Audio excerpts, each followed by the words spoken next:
내가 아무리 슛을 많이 차더라도 다 땀 뿌리고 골대에서 벗어나면 슛을 100번 쏘든 1000번 쏘든 10,000번을 쏘든 골이 들어가질 않아요. 1일 1포스팅보다 더 효과적인 방법, 블로그 1개가 블로그 100개보다 더 효과적인 글쓰기의 방법, 이 방법만 바꿔도 의미 없는 1일 1포스팅보다 훨씬 더 효과적으로 매출을 만들어낼 수 있습니다. 블로그를 쓰는 이유는 다른 매체와는 조금 다릅니다. 예전에 어디서 재밌게 정리된 걸 봤는데, 인스타그램은 내가 얼마나 잘 먹고 있는지 자랑하는 곳이고, 페이스북은 이렇게 잘 살고 있다라고 또 자랑하는 곳이고, 블로그는 내가 이렇게 전문적이다라고 이야기하는 곳이라고 하더라고요. 인스타그램을 보면은 그렇잖아요. 딱 맛있는 거 올리고, 비싼 요즘에 뭐 파인다이닝 가서 올리고 하잖아요. 제 와이프도 어디 가면은 항상 사진 먼저 찍어요. 먹고 싶은데 찍을 동안 이거 먹으면 안 돼요. 큰일 나요. 아무튼 생각을 한번 해볼게요. 어느 날 배가 계속 아프더니 혈변을 했다고 가정을 해볼게요. 예시가 조금 극단적이기는 한데, 피가 나니까 어때요? 너무 걱정되잖아요. 그래서 인터넷에 검색을 하고 찾아보고 글이 길어도 어때요? 평소에는 평소에는 10줄 이상 읽기도 힘들잖아요. 전문적인 글은 집중이 안 되잖아요. 저만 그런 거 아니잖아요. 그런데 왜 저 상황에서는 끝까지 글을 읽고 또 다른 것도 찾아보게 되는 걸까요? 블로그는 전문적인 지식을 적는 곳이에요. 전문적인 글에서 제일 중요한 건 뭘까요? 내 상황과 맞닿아 있어서 그래요.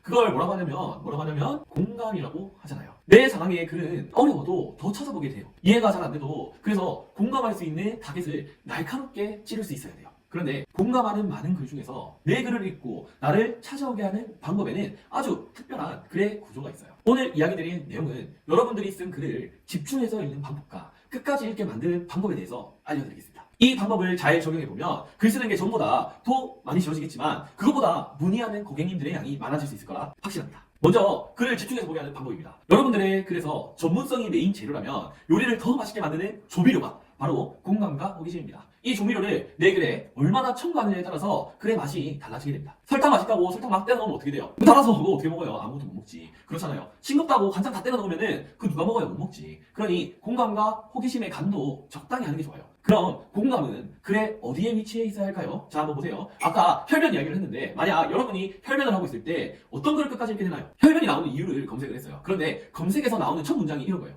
혈변이 나오는 이유, 혈변이 나올 때 어떻게 해야 할까? 혈변을 본다면 찾아가야 하는 병원들, 이런 내용들이 첫 문장에 있다면 어떻게 생각해요? 와씨, 이거 완전 내 상황인데? 그래서 어떻게 해요? 계속 보잖아요. 방금 피가 빠져 있는데. 근데 첫 문장이 이래요. 자, 보세요. 오늘 하루 어떠셨나요? 쌀쌀해지는 날씨에 옷은 점점 무거워지고, 못 부리기엔 추운 날씨 어쩌고 저쩌고 하면서 쓸데없는 이야기 하면은, 그러면은 어때요? 뭐 짜증나는 거고 끝까지 안 보잖아요. 나는 지금 이 혈변이 왜 나오는지, 뭘 잘못 먹어서 그런 건지 이유가 궁금하잖아요. 그럼 그 이유에 대한 공감으로 시작하는 게 좋아요. 글의 시작은 공감으로 시작을 하는 거예요. 일단 여러분들의 글에 공감하게 됐다고 하면 50%는 먹은 거나 다름이 없습니다. 그럼 호기심은 뭐냐? 호기심은 문장의 구조에서 쉽게 해결할 수가 있습니다. 예를 들어서 마케팅 트레이너라는 음식점에서 나오는 김치는 정말 맛있어 라는 평범한 문장에서 이렇게 바꿔보는 거예요. 마케팅 트레이너 음식점이라는 주어와 나오는 이 김치라고 하는 목적어, 맛있어 라고 하는 이 서술어에서 구조를 바꿔주는 겁니다. 정말 맛있는 음식점을 찾았는데 바로 마케팅 트레이너라는 음식점이야. 다른 것도 뭐가 있을까요? 스쿼트 하면은 하체 근력에 아주 큰 도움이 됩니다 라고 하는 이 글에서 코어와 하체 근력에 큰 도움을 주는 운동은 뭘까요? 바로 스쿼트입니다. 어때요? 문단으로 바꿔도 똑같습니다. 제가 지금 이야기하고 있는 구조이기도 하거든요. 이런 간단한 방법으로 글의 맛이 확 달라지게 되는 거예요. 그럼 끝까지 보게 하는 방법은 뭘까요? 두 번째, 끝까지 보게 하는 방법입니다. 첫 문장에서 공감을 얻었다면 지금부터 여러분들이 하는 이야기가 납득이 되고 합리적인 이야기를 이렇게 나열하게만 하면 됩니다. 이 구조는 어디에 갖다 붙여도 다 사용할 수 있어요. 또 글을 적는 시간이 엄청나게 짧아질 거예요. 이 구조만 이해를 해도.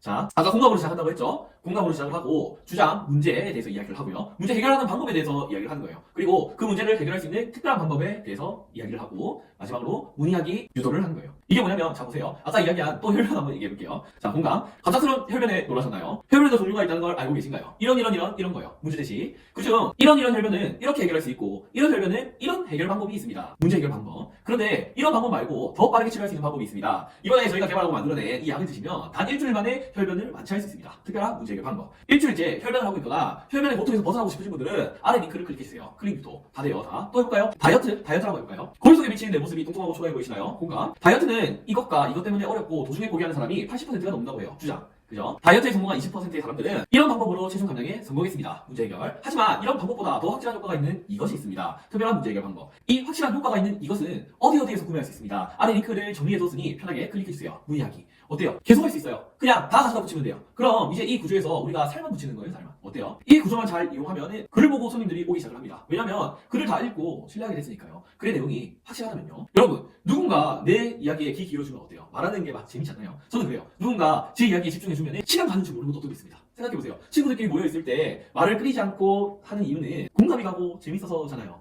블로그 글쓰기도 말하는 것과 크게 다르지 않습니다. 한 가지 다른 점이라고 하면 내 이야기를 잘 듣고 있는지 바로 알지 못한다는 거겠죠. 그래서 뭘 하는 거냐면 타겟을 특정하는 겁니다. 여러분의 글에 집중할 수 있는 사람이 여러분의 글을 클릭할 수 있게 만들어야 합니다. 그래서 제목도 본문만큼 중요합니다. 어그로 잔뜩 끌어가지고 제목 만들면 누구인지 특정하지도 못하는 사람이 와가지고 글을 읽어요. 그럼 글의 첫 시작이 공감부터 깔리게 되는 겁니다. 그죠? 저는 고등학교 때부터 운동을 해가지고 공부하고는 담을 쌓고 살았어요. 그런데 트레이너가 되고 보니 블로그를 안 적으면 매출을 올리기가 어렵다고요. 매출을 안 적으면 내 월급이 적어지니까 블로그를 적을 수밖에 없더라고요. 그래서 억지로 글을 쓰기 시작한 지가 좀 꽤 된 것 같아요. 23살, 4살쯤부터 트레이너를 시작을 했으니까 지금 한 10년 정도 된 것 같아요. 이런 적 있지 않으세요? 그냥 무작정 하다 보니 뭐라도 되었던 적. 제가 딱 그랬던 것 같아요. 무작정 한 번, 두 번 적다 보니까 어느 날, 어느 순간 우연히 이게 보이는 거예요. 글의 구조가 보이기 시작을 하더라고요. 아주 이 우연한 순간에. 그때부터 제 글을 읽는 방문자들의 체류 시간이 조금씩 길어지기 시작을 했고 블로그를 보고 문의 주는 사람이 한 명, 두 명 생기기 시작을 하더라고요.